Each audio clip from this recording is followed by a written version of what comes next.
बच्चों, आपका एक बार फिर से स्वागत करता हूं आपके अपने channel physics with Ankur sir में। हम जेई मेंस 2026 के सेशन 1 के पीवाईक्यू की सीरीज लेके आए हैं और इस बार हम ग्रेविटेशन डिस्कस करने वाले हैं। इससे पहले मैंने units, dimensions, kinematics, laws of motion, work energy, power डाल दिया है। ग्रेविटेशन कर रहे हैं आज।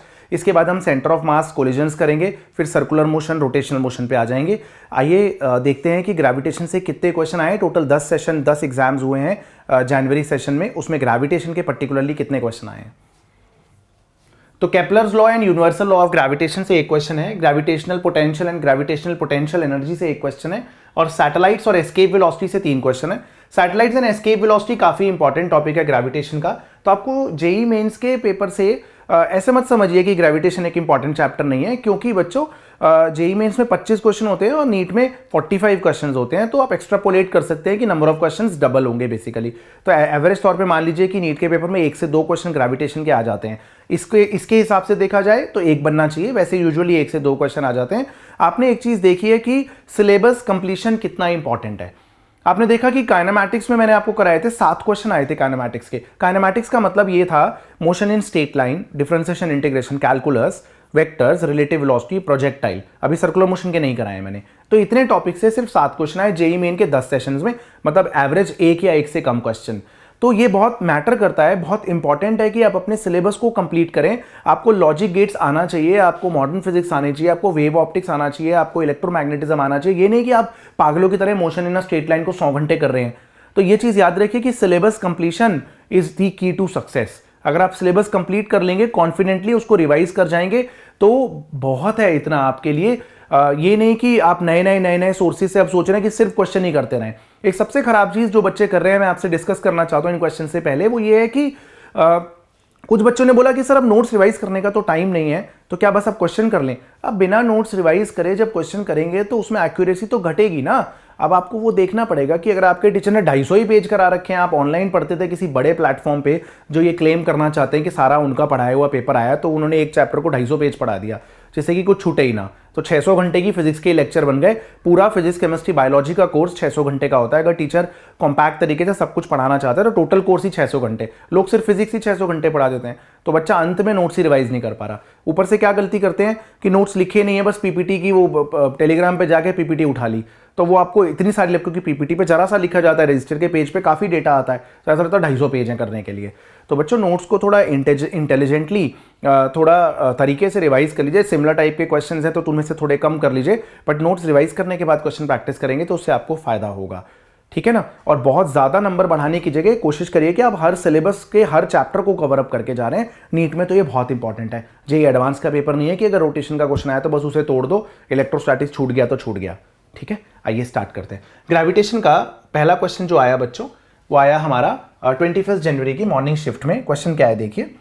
तो इनिशियली अ सैटेलाइट जिसका मास 100 किलो है, सर्कुलर ऑर्बिट में, जिसकी radius 1.5 times radius of earth है। This satellite can be move to a circular orbit जिसकी radius 3 times radius of earth है by supplying alpha into 10⁶ joule of energy. तो alpha की value क्या होगी, ठीक है बच्चों। तो सबसे पहले आप देखिए कि एनर्जी ऑफ सैटेलाइट क्या है। टोटल एनर्जी ऑफ सैटेलाइट होती है, इनिशियल एनर्जी बोल देता हूं उसे। सैटेलाइट की इनिशियल एनर्जी होगी -GMM divided by 2 times small r. Small r है प्लैनेट के सेंटर से सैटेलाइट की दूरी, जो कि यहां पर 1.5 टाइम्स RE है। तो यह आ जाएगा -GMM divided by 2 into 1.5 RE, जो कि ये आ जाएगा आपका -GMM divided bye 3 times radius of earth. ठीक है बच्चों, बिल्कुल सही है ना। और एक बात और समझ लीजिए, हम स्मॉल gm को याद रखिए, एक्सेलरेशन ड्यू टू ग्रेविटी ना gm/r² होता है। बच्चों अभी एक एक चैप्टर करके करा रहा हूं मैं, आज ग्रेविटेशन करा रहा हूं। अभी तक एक एक चैप्टर कराए हैं। बस 9 मार्च को ये मैथ्स का बोर्ड एग्जाम होने के बाद में मैं कोशिश करूंगा। टोटल 28 पीपीटी नहीं है, ये टोटल 22 पीपीटी बनाई है हमने, कुछ कुछ चैप्टर्स को क्लब कर दिया है, ठीक है। तो ये 5वीं पीपीटी है, 17 पीपीटी रहती हैं। मैं आगे 1-2 पीपीटी और एक एक चैप्टर की कराऊंगा, उसके बाद मैं कोशिश करूंगा कि 2-2, 3-3 चैप्टर की पीपीटी करा दूंगा, जिससे कि एक वीक से कम टाइम में खत्म हो जाएगा। मतलब बेसिकली ये 5वीं पीपीटी है, 17 पीपीटी रहती हैं। हम 3 पीपीटी, 2 पीपीटी मान लीजिए ऐसे ही कराएंगे, उसके बाद 3-3 क्लब करके कर देंगे। तो ये अप्रॉक्सीमेटली 7-8 दिनों में आपका पूरा जेईई मेन के क्वेश्चंस हो जाएंगे। 8 दिन मान लीजिए, पूरे एग्जैक्ट 8 दिन, है ना। चलिए, तो GM की जगह GR² आएगा, तो -G रेडियस ऑफ अर्थ, ठीक है, इंटू एम बाई 3, ठीक है। जी आर स्क्वायर लेंगे तो एक रेडियस ऑफ अर्थ नीचे से कैंसिल हो जाएगा, परफेक्ट है। फाइनल एनर्जी क्या है, फाइनल एनर्जी में रेडियस चेंज हो गई है, minus G M M by 2 times ये रेडियस ऑफ अर्थ का 3 टाइम्स ले लिया आपने, सही है बच्चों। इसके बाद जी एम की जगह माइनस जी आर स्क्वायर ले लेते हैं, जी आर ई स्क्वायर, ठीक है, into small m divided by 6 R E, solve करके आएगा minus M G R E by 6, ठीक है बच्चों। चेंज इन एनर्जी देख लीजिए यहाँ पर आप क्या होगा, चेंज इन एनर्जी आपकी आएगी अगर हमें सिर्फ मैग्नीट्यूड ही कंसिडर करना है तो हम क्या करते हैं, लेस नेगेटिव वाले से मोर नेगेटिव को माइनस कर लेते हैं, minus M G R by 6 minus minus plus, तो ये आ जाएगा आपका, वैसे भी फाइनल माइनस इनिशियली किया है मैंने, एम जी आर बाई 3, ठीक है बच्चों, नोट कर लीजिए यहां तक। अब देखिए क्या आ रहा है, देखिए बालकों, अब ये आ जाएगा आपका अगर हम एलसीएम लेंगे एम जी आर, ठीक है, एम जी आर के बाद माइनस 1/6 प्लस 1/3 रहेगा बच्चों, एम जी आर 6 हमने एलसीएम ले लिया, माइनस 1 प्लस 2, ठीक है, राइट। और ये आ जाएगा आपका एम जी आर बाई 6, ये चेंज इन एनर्जी है आपकी, ठीक है। आइए वैल्यूज पुट करते हैं बच्चों, तो वैल्यूज क्या हो रही है, देखिए वैल्यूज आ रही है यहाँ पर, एम मास ऑफ सैटेलाइट आपका 100 किलो है, जी आपका हम 10 ले लेते हैं, रेडियस ऑफ अर्थ क्या है बच्चों, रेडियस ऑफ अर्थ है 6 इंटू 10 की पावर 6 डिवाइडेड बाई भी 6 से 6 उड़ा दीजिए बच्चों, तो ये 1000 इंटू 10 की पावर 6, बट क्वेश्चन कह रहा है कि अल्फा इंटू 10 की पावर 6 है बच्चों, तो अल्फा की वैल्यू 1000 रहेगी, तो ठीक है, ठीक ठाक क्वेश्चन था, कोई खास मुश्किल नहीं था, हल्की सी कैलकुलेशन है बट कैलकुलेशन भी प्यारी थी, कैलकुलेशन में कोई खास बुराई लगी नहीं हमें। चलिए एनीवेज अगला सवाल देखते हैं बच्चों। एस्केप वेलोसिटी काफी इंपॉर्टेंट टॉपिक है बच्चों, नीट पॉइंट ऑफ व्यू से तो बहुत ही इंपॉर्टेंट है, मैं बहुत बार एस्केप वेलोसिटी के क्वेश्चन देख चुका हूं। तो एस्केप वेलोसिटी डेंसिटी पे डिपेंडेंट होती है, या अगर हम एक ऑब्जेक्ट को एस्केप वेलोसिटी के 3 गुना वेलोसिटी से फेंके तो इन्फिनिटी पे जाने के बाद उसकी वेलोसिटी कितनी हो जाएगी, बहुत इंपॉर्टेंट होता है। The escape velocity from a spherical planet is 10 kilometre पर second, the escape velocity from another planet whose density and radius are 10% of those of planet A. तो डेंसिटी और रेडियस देखनी है आपको, तो एस्केप वेलोसिटी का पहले फॉर्मूला बताइए। एस्केप वेलोसिटी का फॉर्मूला √2 GM बाय आर, ठीक है, एस्केप वेलोसिटी, तो √2 times capital G by R, mass क्या होता है, volume into density, 4/3 pi R cube multiplied by density, indeed. Escape velocity यहाँ से आ गई आपकी आर स्क्वायर, तो आर कॉमन आ गया, ठीक है, और बाकी सब तो कांस्टेंट ही है, तो यहाँ पर मेरे को लगता है आर स्क्वायर में से आर बाहर आ जाएगा और स्क्वायर रूट ऑफ डेंसिटी हो जाएगा, R into square root of density हो जाएगा, ठीक है बच्चों।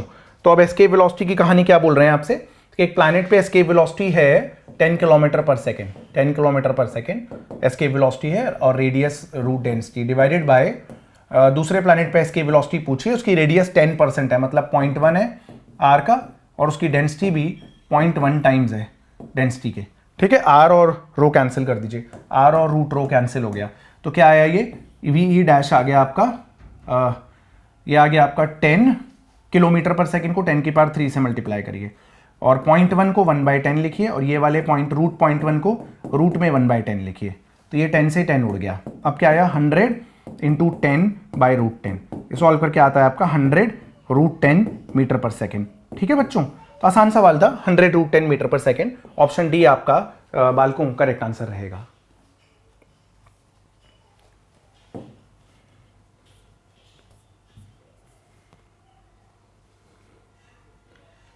आइए बच्चों, ये वाला सवाल मुझे काफी आसान लगता है, बस थोड़ा सा कैलकुलेशन है, लेट्स सी क्या होगा।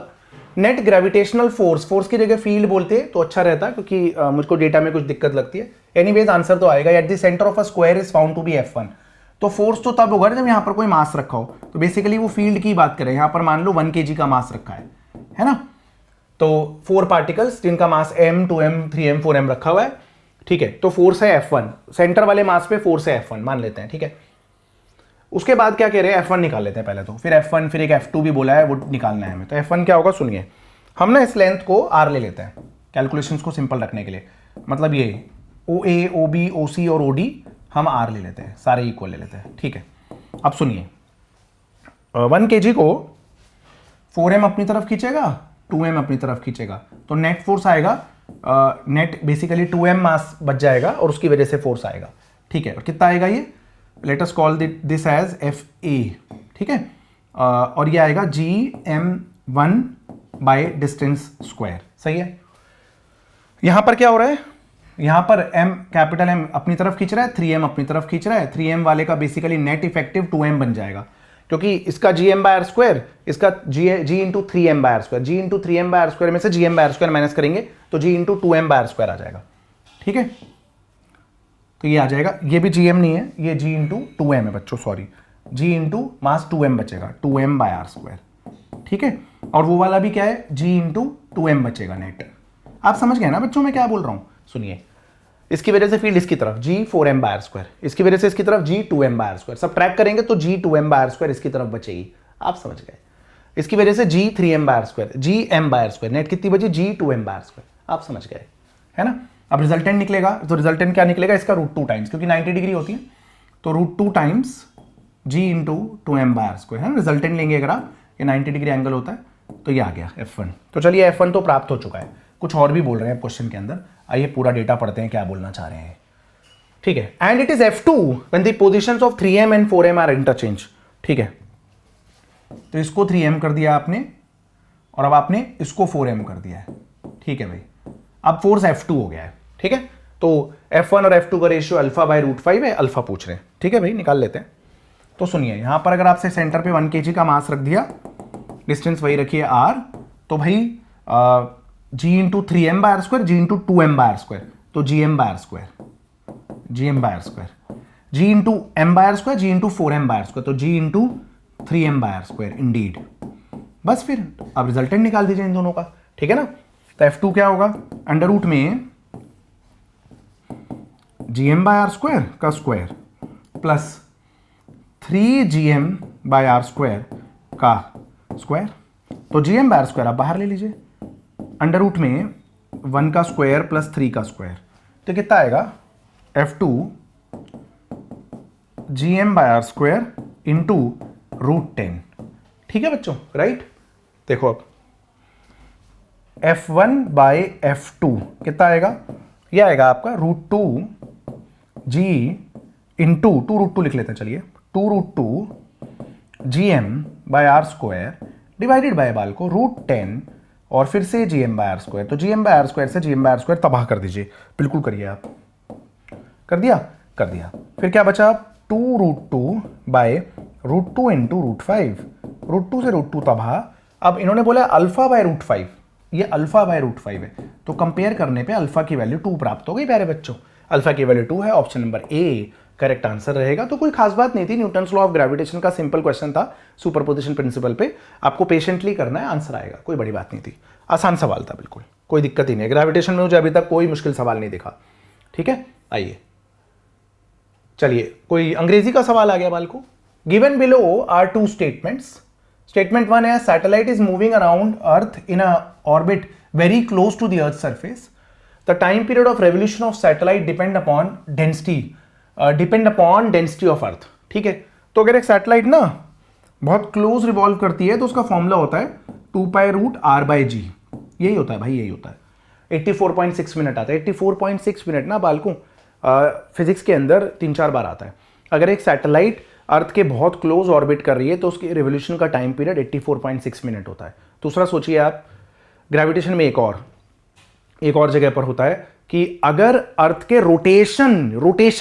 रोटेशन का टाइम पीरियड 84.6 मिनट हो जाए तो इक्वेटर पे रहने वाले ऑब्जेक्ट्स वेटलेस हो जाएंगे, ठीक है, वेटलेसनेस फील करेंगे इक्वेटर पे रहने वाले लोग, ठीक है, उनका एपरेंट वेट 0 हो जाएगा। 84.6 मिनट और कहां होता है, एक ऐसी पेंडुलम जिसकी लेंथ इनफाइनाइट हो, सिंपल पेंडुलम, उसका टाइम पीरियड भी 84.6 मिनट होता है। और अगर हम एक थ्योरेटिकली अगर हम अर्थ के डायामीटर या किसी भी कॉर्ड के अक्रॉस एक टनल बना के उसमें बॉल फेंक दे तो उस बॉल के ऑसिलेशन का टाइम पीरियड भी 84.6 मिनट होता है प्यारे बच्चों। 4 बार 84.6 मिनट आता है जीवन में, ठीक है। तो जी की जगह GM/r² लिख सकते हैं, यहां से टाइम पीरियड आएगा 2π√R और जी की जगह GM/r², है ना। अब अगर आप मास की जगह देख लीजिए r³ g, m की जगह 4/3πr³ इंटू डेंसिटी, ठीक है, r³ से r³ तबाह कर दीजिए, ठीक है। तो time period is dependent on density. Time period किस पे डिपेंडेंट है? डेंसिटी पे डिपेंडेंट है। ठीक है, तो ये बात सही है, डेंसिटी पे डिपेंडेंट है ही, इसमें कोई बड़ी बात तो है नहीं। ठीक है ना बच्चों, बिल्कुल सही बात है। तो time period is dependent on density, ये स्टेटमेंट ट्रू है, बिल्कुल ट्रू है। दूसरा क्या कह रहे हैं? Statement two time period of revolution of satellite 2π√r/g है अगर वेरी क्लोज टू अर्थ है, बिल्कुल सही है। ये भी statement, both the statements true, both statements 1 and 2 are true, दोनों ट्रू हैं बच्चों। ठीक है, 84.6 मिनट ये होता है 2π√r/g।